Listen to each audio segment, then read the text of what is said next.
In this short video, I'm going to tell you exactly what trauma is. It's not what you think. You've never heard it explained like this, and exactly how to get rid of it once and for all. The word trauma is overused and abused, so let's get rid of it. Instead, let's use the phrase trapped emotions. There's less baggage there, and we can probably all agree that there's things that we haven't or have chosen not to process in terms of emotions in our life. And like everything, there's a whole spectrum of trapped emotions. You don't have to have been to war to have trauma. Maybe the neighborhood dog tried to snap at you and bite you when you were a little kid. And now you notice you're a little bit more anxious around dogs than most people. That's a trapped emotion that you weren't able to process at that age. Is it derailing your life? No. But that would fit under our definition of trauma or a trapped emotion. So we all have them. It's just a matter of scale. For clarification, the difference between bad feelings and trapped emotions or trauma, many clinicians will say if something is still bothering you after 6 months and or it's seriously messing up your life, that is probably a trapped emotion instead of just a normal bad feeling that we all have and have to process. So why do I say trapped? Because it's literally trapped in your brain. The front of your brain, your prefrontal cortex, processes the context of what's happening to you. It goes through the center of your brain in your hypothalamus, which is also right next to your amygdala, which governs your emotions, particularly fear. And once that emotion is properly processed, it goes into the back of your mind, into your long-term memory, where you can remember, but it doesn't hold the same emotional charge. When you have a traumatic event or a trapped emotion, it literally gets stuck in the center of your brain, in the hypothalamus. Studies have shown when people think about their traumatic event in a laboratory, they show a lot of activity in the center of their mind, their hypothalamus. Someone's in a car accident and you talk about cars or car crashes. The brain scan shows activity in the center of the mind where the emotion is trapped, and they get anxious, their heart rate goes up, they get sweaty. And in that moment, when you're triggered, it makes you feel like you're in that moment. So in summary, trauma is better thought of as trapped emotions. An emotion that is too overwhelming at the time gets stuck literally in the center of your brain, in your hypothalamus, and it can pop up and ruin your day when something pops up and triggers it and makes you angry, sad, depressed, whatever. Or even worse, in a more sneaky way, like with myself.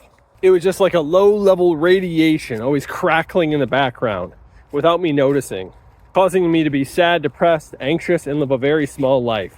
So now that we know what it is, how do we get rid of it? Great question. It literally has to be processed and moved from the center of the brain to the back of the brain in the long-term memory without the huge emotional charge. It's also called integrating. You might be able to do it on your own and do journaling or do breath work or meditation, read some great books on it, do some introspection. But if you're still watching this, you probably have some gnarly trauma like I did. And I highly recommend you seek professional help for it.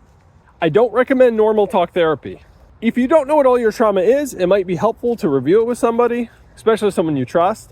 But you're not really going to process through it in talk therapy, and you may often re-trigger yourself or re-traumatize yourself by just going over it again. And even though I generally love therapy, I think I've soured on it currently, and I'm reserved the right to change my mind. But when you're unhappy and miserable, the pressure in your mind builds up. And I feel like every week or every other week, just venting a little bit of steam never fully gets you enough vigor to really tackle and get through the things you need to. That's why some unethical therapists will keep a client for years and years and years. So what I do recommend is specifically trauma therapy.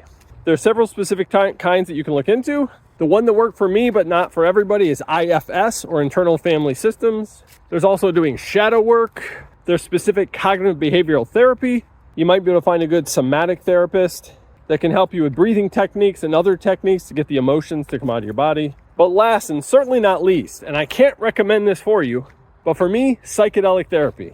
I was pretty afraid and wary of it, so I held off for a long time. And I did years of work on myself before I decided that option.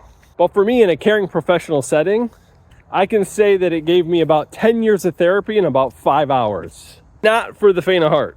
The goal of these trauma therapies is to reconnect you or introduce you to these extremely painful, challenging emotions that are trapped in the center of your mind.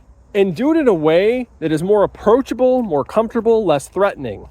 You can see them from a new point of view, with an updated view of reality and who you are today. Put those trapped emotions in a better context. And yes, oftentimes feeling a lot of emotions, you are gonna probably have to move a lot of energy. That's how we process these emotions. And once you've processed them in a safe way, they leave the center of your brain and they go to your long-term memory without the emotional charge. Is it simple or easy? Hell no. Is it cool that it'll work for some people? Hell yes. So in a nutshell, that's what trauma actually is and how to fix it. I wish I would have known this long ago. I've been on a healing journey for almost 10 years, and I really got deep in the meat of this the last 3 to 5 years. Is it easy? Absolutely not. Is it worth it? 100% yes. My life went from a living hell to not heaven, but very good most of the time. I got lucky, and I got sick of being sick. And I wish you the same luck too.